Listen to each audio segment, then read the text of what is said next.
Кыргызстанда жыл сайын электр энергиясын керектөө деңгээли 4-6% чейин жогорулап жатат. Бул эскилиги жеткен электр тармагын угу бетер алыстыратууда. Бул тууралуу Акылбек Жапаров дагы айтты. Анын айтымында Кыргызстандын энергетика секторунун 80% мышык ыйлай турган абалда. Бул экономика үчүн өтө кооптуу. Для того, чтобы отказаться от синдрома бедной.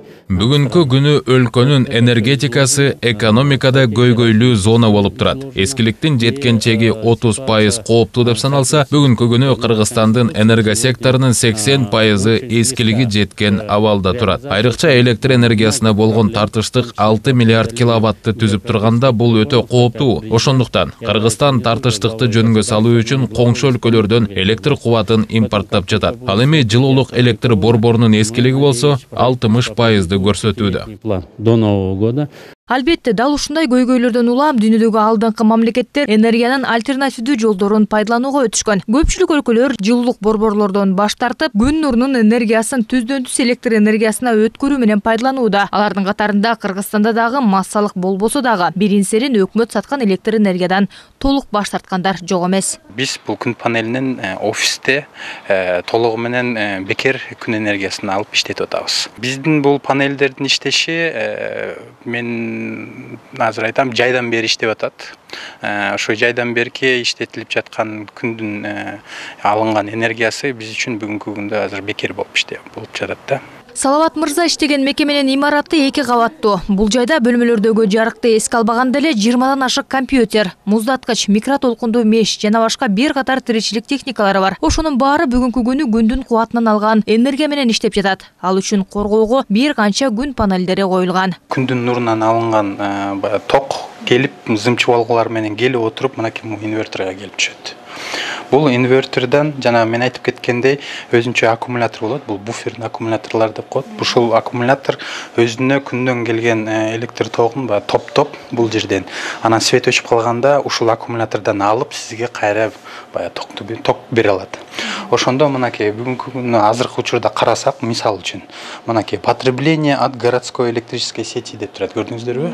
Бул өкмөттөн келген электр тогунун пайдаланып жаткан азыркы пайдаланып жатканы 400 ватт болгону эле иштеп жатат.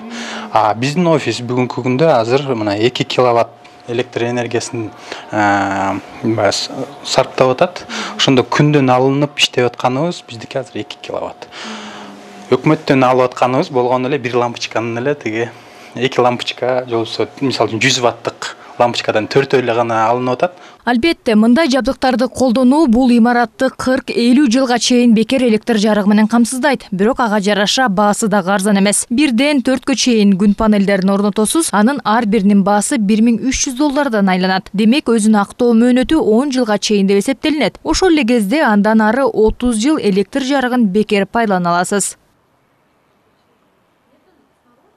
Экинчиден, кышкысын үйдү жылуу кармоо дагы өтө маанилүү. Үйдү жылуулоо бул үйгө газ киргизип же отун жагып коюу эле эмес. Терезени, шыпты, полду дагы жылуулоо. Бул жарандардын акчасын дээрлик 50%га чейин үнөмдөйт. Үйдү жылуулоодо көңүл бурулушу керек болгон жагдайлар. Биринчиден, үйдүн дубалы талапка ылайык болушу керек. Ал үчүн анын эски шыбын сыйрып салып, рейка кагылышы керек жана ага пенопласт же саман жаткырылышы зарыл. Экинчи, бул албетте шыптын өзүн жылуулоо. Негизи үйдүн шыбына көмүрдүн гүлү же ылай төгүлөт. Бул жылуулукту сыртка өткөрө берет. Андыктан шыптын үстүн дагы бир жолу жылуулукту сактоочу материалдар менен бекитүү зарыл. Мисалы, изовер менен шыпты 10 см калыңдыкта жаап чыгуу керек. Андан соң изовердин үстүнө полиэтилен пакети жабылат. Үчүнчүдөн, бул полдун жылуулугу. Эгер каражат болсо, жылуу пол орнотулганы жакшы. Андан дагы ылдыйкы катмарына түшсөк, пенопластты полиэтилен пакетине ороп полго жаткырабыз. Андан соң үстү кесек таштар менен толтурулат. Таш нымдуулукту жерден өткөрбөй кармап турат. Андан кийинки катмары эленген шагыл менен тегизделип,